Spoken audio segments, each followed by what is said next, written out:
Every day, something dramatic happens in the Caribbean that affects our lives. We'll give you the details. We'll give you the facts on Caribbean Perspective with Eddie Frederick. Host Eddie Frederick.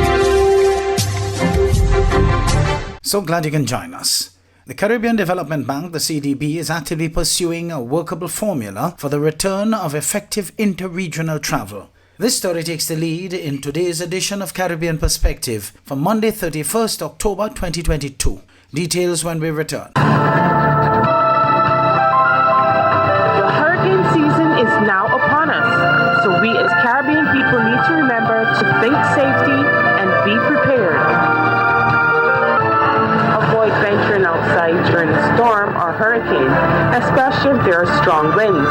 Rooftops and other debris are often blown about and can cause great damage.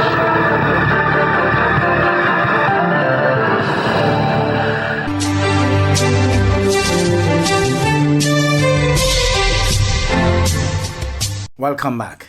Caribbean officials weigh in on the blight of regional travel, with St. Vincent and the Grenadines' Minister of Finance and Governor of the Eastern Caribbean Central Bank having their say. And Andre Huey of SKN Newsline reporting. In the absence of a robust regional carrier, the future of interregional travel is under the microscope.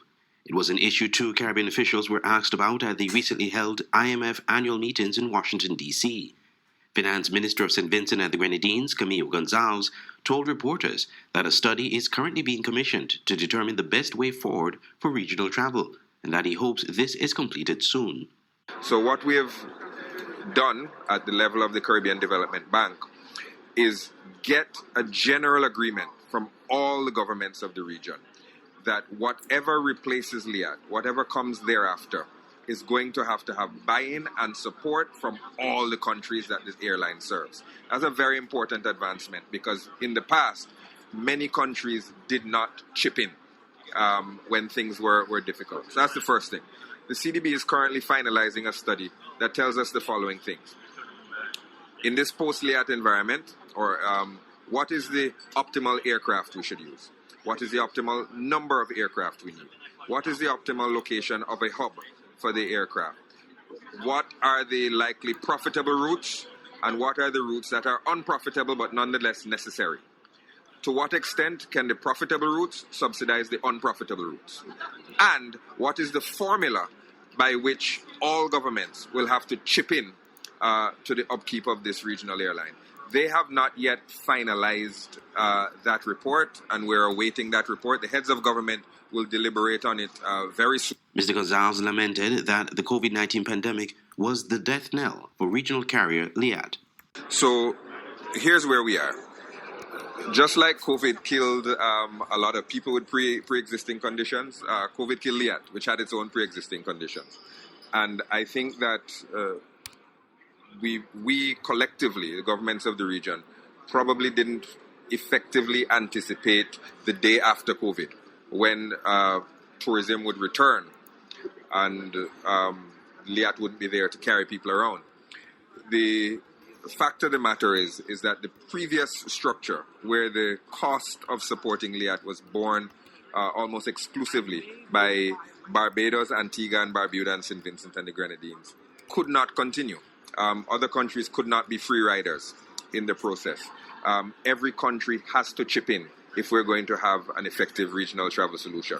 Don't forget that a lot of people out there said, get rid of LIAT. The private sector will come in and the private sector will solve the problem. And as long as we get this government-funded inefficient entity out of the way, the private sector will magically replace it. Well, we've seen what happened. That was always a fallacy. And I think that a lot of people now realize that it was a fallacy. Meanwhile, Governor of the Eastern Caribbean Central Bank, Timothy Antwine, stressed the importance of robust interregional travel to economic development of the Caribbean.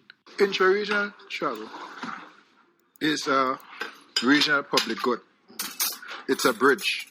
So by its very definition, we have to approach it as a region. We have to work together. I think what the countries are expressing is a certain level of anxiety and impatience with the process to get to a resolution. But by definition, because you have to look at a number of things. The leasing of the planes is one, tax fees and charges is another, the interline agreements among airlines is another. There are a range of issues to be looked at when you think about the aircraft that we use based on the routes that are being used or selected. There are a range of issues, and that is why the work is now going on, the technical work, to try to put together some kind of framework to guide these decisions. I think the good news is that most of our governments recognize that some government contribution is required, but it has to be done in a particular way. Liat has significantly cut routes since the COVID-19 pandemic, triggering massive layoffs at the airline and difficulties in commuting across the Caribbean. No suitable alternative has yet been found. Andre Huey, SKN Newsline. The Bahamas' Foreign Minister Fred Mitchell challenges the European Union during ECLAT meeting in Argentina. Details in this ZNS News item. The European Union has been challenged to change its attitude on tax competition. Foreign Affairs Minister the Honorable Fred Mitchell demanding as much during his address to the 39th Conference of the Economic Commission on Latin America and the Caribbean in Buenos Aires, Argentina. At the time, he expressed concern over what he called the asymmetry between CARICOM countries and the European Union regarding their view on international tax matters. His comments coming on the heels of the EU's recent decision to blacklist the Bahamas. What they're saying is that these societies, the Caribbean societies that are engaged in this tax competition, are robbing the European countries of revenue, when the evidence is in fact just the opposite. First of all, the taxes that are being lost and the money laundering and the allegations that there's evasion. We know that in developed countries that much more money passes through those systems than can ever pass through the systems in the CARICOM countries. So that's the first thing. Secondly, the evidence is that people park their money in our societies, but the money goes right back when it's cashed in to the developed societies. As a result of changing these, people in the Bahamas who had good incomes as a result of this tax competition, which is what I choose to call it, have now lost those incomes and are now scrapping for jobs in our countries in a place where they had comfortable middle-class incomes. The minister also spoke to the ongoing concern over Haiti's instability and humanitarian needs. As reported, the Bahamas and CARICOM have decided to work towards some kind of resolution. I understand that there is a resolution which is potentially to be crafted and go through the United Nations Security Council shortly to be able to provide that support. And I hope that every country here in this room will support those efforts at the United Nations Security Council to support trying to do what we can to restore order and progress in the Haitian Republic. In the meantime, Minister of State with responsibility for the National Insurance Board in the Bahamas, Miles Laroda, says no decisions have been made on the future of the National Insurance Board. ZNS News has more. There's still been no decision on the future of the National Insurance Fund, and this despite an ILO actuarial report warning months ago that NIB's funds could be insolvent by 2028 if urgent action is not taken. Minister with responsibility for the agency, the Honorable Miles Laroda, says the situation continues to be fluid with no final decision as to how the government intends to proceed. It's going to be impactful for businesses and for individuals. Like I said, we've looked at all of the variables that we're looking at, including the income of the board, including the outlays, what is being spent on prescription and other things. And I guess in the not too distant future, a decision would be made, and I would advise you once that is done.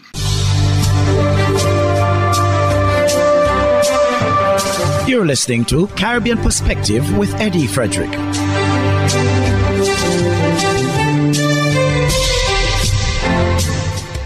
Protecting CBI while pushing economic diversification.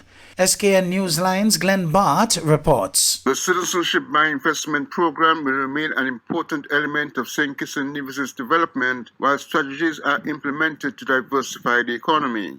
This view was reflected in the throne speech delivered by Deputy Governor General Marcella Liebert at the 25th October ceremonial opening of Parliament following recent general elections and a change in government. Prime Minister Dr. Terence Drew has previously indicated that economic diversification from an overdependence on tourism is a high priority to achieve economic security. Our Citizenship by Investment program has served us well over the years, and we will do everything that is necessary to protect it so that it can continue to yield positive results for our country. There are, however, certain reforms that we must implement in order for it to be strengthened and placed in a position to remain a significant industry in our economy. Since taking office, our Labour government has prioritized reform of the CBI program, and important administrative changes will be implemented in the coming weeks. While we are committed to working to strengthen the CBI program, we are steadfast in the belief that we must also advance an agenda for economic diversification. Our vision of a diversified economy incorporates the CBI program as one of the main pillars of development. This vision also incorporates the development of existing and emerging sectors that are showing potential for steady growth over the medium to long term. Notwithstanding the existing and emerging economic challenges of the day, our government is committed to the principles of prudent fiscal and debt management. We will collaborate with our international and regional partners, including the International Monetary Fund and the Eastern Caribbean Central Bank, to develop and legislate fiscal rules to guide the implementation of government's fiscal policy over the next 5 years and beyond. The Labour-led federal administration will also work towards prudent fiscal policies in governing the affairs of the country. Glenn Bart reporting for SKN Newsline. Former Finance Minister of Trinidad and Tobago and now candidate for political leader of the PNM internal elections, Karen Nunez Teixeira, talks changing the way the party runs. She says she doesn't want sympathy but rather support to effect the shift in leadership she believes the party and country needs. Nicole M. Romani of TV6 News has this story. Mrs. Nunez Teixeira tells TV6 she's very particular about where her campaign support is coming from, as she wants to be free to make tough decisions and does not want to be beholden to anyone. The intimidation was that I made it very clear that if we would have change, I certainly do not want the assistance of persons who I feel are not in the interest of the country. I'll put it that way, because I don't want to be owned by anybody. And I don't want to have to make decisions, if I have to make decisions, that are based on the fact that I was contributing to your campaign. So I made that very clear. She tells of an incident which she says involved someone who intended to support her cause. An incident she found out about during a meeting at her home. Totally out of the conversation. In fact, they don't live here, but they have property here. As he spoke to him, he called the person's man of business, and he said he was in the police station. So then to find out that they found out who it was, and that they went into his house and damaged all his furniture. When you say they, who? Well, that's what I wasn't there, so they made a report. And yes. I'm saying, as I had said that, literally, he had called the person of business and said, listen, I can't talk to you now, I'm in police station. And then I found out later that somebody had broken into the person's house and had strewn everything and stole not one thing. Not one thing was taken. So how do you interpret that? The aspiring political leader says the political climate in the country is very unstable and instills fear in individuals who disagree with those in power. She adds that while she has no personal grievance with PNM political leader Dr. Keith Rowley, there is need for a new approach to how things operate. And a lot of people get very seduced by power, by money. And Madam Minister, Mr. Minister, and on this they getting invited to this event, that event. That goes to their head. And it's very hard for them to let it go. Very hard for them. So, but if you have a right leader who sets the right tone, and puts in the right people, and will not tolerate that, and will get assistance where we need the assistance, then I think we have the opportunity. Nicole M. Romani, TV6 News. Hubbard's is once again innovating the way you shop with its new online store, providing 24-hour shopping convenience. You can shop now for appliances, hardware, houseware, building material, and more. Free delivery island-wide. Start shopping now at hubbardshardware.gd. Safe, convenient, reliable.